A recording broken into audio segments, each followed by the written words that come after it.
Hello subscribers, here is another review, and this time it's the Mattel Jurassic World Legacy Collection, Gallimimus. Now, as I already said in my haul video, one of my friends gave this to me for my birthday, so I'm glad my friend did that for me. So let's take a look at the packaging. See the packaging, nothing new. Here's the front, and then here's the back with all the other dinosaurs available, including that still unreleased Jurassic Park 3 male Velociraptor. And I have yet to get these two Pteranodons yet, but I will get them in the future. So let's waste no time and get this figure out of the packaging. Now here's the Gallimimus out of the packaging, and I have to say, this looks like a pretty cool figure.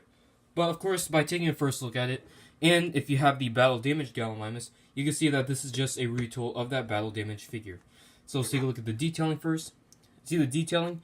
Basically the same on the battle damaged Gallimimus. You got, a few musculature in the legs, and then, some lines here, and then some skin folds. Of course, it's a smooth texture right here. Sort of like, leathery skin, no scales or anything. See on the neck, you got some skin folds right here and some lines. And a nicely detailed head right here. Undoubtedly that of a Jurassic Park Gallimimus. And see all the small scales sculpted in this little head right here. It looks really nice. And see the arms right there? Look very raptor-like. And see the feet right here? These ostrich-like feet. And the ostrich like legs as well. And this one seems to be smoother plastic, but the legs on here are a bit more rough, as you can see. Because by the lighting, this one's shiny while this one's not. Glossy plastic right here, and this is just dull plastic. So that's about it for the detailing. Nothing much to say about it, other than it's basically the same as the Battle Damage and Attack Pack Gallimimus. Getting into the articulation of this figure, you got 1, 2, 3, 4 points for articulation, because these count as 1 because they're connected for the spring-loaded action feature, and also 5 points of articulation. This was a point of articulation I missed on the battle damage one. So you got the neck, the arms, the legs, and of course the tail. So yeah, this basically has 5 points for articulation as opposed to 6 for the battle damage, since of course the battle damage has articulated legs with no action feature. Getting into the paint job of this figure, and of course, since this is a Legacy Collection dinosaur, it's going to have, a paint job from the dinosaur from the, first 3 movies, the original trilogy. And of course, this Gallimimus has a very movie-accurate paint job from the Gallimimus from the original Jurassic Park.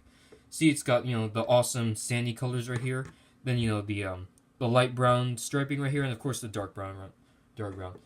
See, it looks really nice, very movie accurate. And out of all the Gallimimuses from the Mattel Jurassic World toy line, I think this one has the second best paint job. In my opinion, the best paint job on a Mattel Gallimimus is probably the battle damage one. Now onto the gimmick, and of course there's a button right here, and if you press it, the Gallimimus moves its legs, and it works pretty well. It's a strong action feature. And if you're going to hold it like this, like the packaging showed, it might be a problem because the tail is a soft rubbery plastic as opposed to the stiff plastic on the battle damage Gallimimus. See, because you can't really get a firm grip on it because the tail's going to bend all the time. So the best way to do the action feature is like this. And here it is from the other side as well. So yeah, pretty cool action feature. Now onto the aesthetics of this toy, and this is a fine looking toy right here. As you can see, due to the sculpt and the paint job, this is undoubtedly a Jurassic Gallimimus right here. And also, I like how it's in a semi-neutral pose. Not too aggressive, but not too boring either. And at least it's not, not in like a super boring pose like the Roarvor's Triceratops. Or it's not too crazy like the Roarvor's Allosaurus. It's in a nice pose right here. Because, it looks like, taking a nice stroll through the Isla Nublar jungles. So yeah, so this is an aesthetically pleasing toy right here. Now let's get into the comparisons. Let's start with the most obvious first, which is the Legacy Gallimimus next to the Battle Damage and Attack Pack Gallimimus. In my opinion, this is the Legacy one is the second best Gallimimus toy in the Jurassic World toy line. In my opinion, the best one is still the Battle Damage Gallimimus. And this Gallimimus is okay, but it's just the bland paint job and then the posture, which gives it balancing issues, is probably why it's my least favorite Gallimimus of the toy line. But it's still okay. In my opinion, the Legacy figure It's superior to the attack pack one, but in my opinion, not as good as the battle damage one. And I like what Mattel decided to do was like put one Gallimimus in like a running pose, and they made there are two other Gallimimuses in like neutral poses. And see the paint jobs on these figures differ. This one's like almost a completely sandy color with like like a light brown on the top, which doesn't even continue all the way down the tail. This one, this one has like of course a paint job that matches more the Gallimimuses from the original film, and this one has like a paint job that matches the one that the Gallimimus is seen in Jurassic World: Fallen Kingdom. See, this one's more like a sandy brown. This one is more like a caramel brown. And see the differences by looking at the top. See, the battle damage is like easily the most the fattest of all of them, mostly because the cylinder battle damage inside it. In terms of proportions, as you can see, one reason why I don't like I don't like the legacy one as much as the battle damage one is because the legs are a bit too long in proportion to the body. I know Gallimimus had long legs, but I'm not sure if they were like this long. See, on the battle damage figure, it looks a bit better. And by comparing these two side by side, one can see that the legacy Gallimimus is slightly taller than the battle damage one, as you can see here. See, mostly because the size of the legs on this one, and also the reason why some other reasons why I like the battle damage one is because you can actually pose the legs, like this Gallimimus could be like in a relaxed strolling pose, while you can also put it in a running pose. But this one you can't. This one the legs are basically stuck in one pose because every time when you move the legs, they just go back to its regular position due to, of course, the spring-loaded action feature.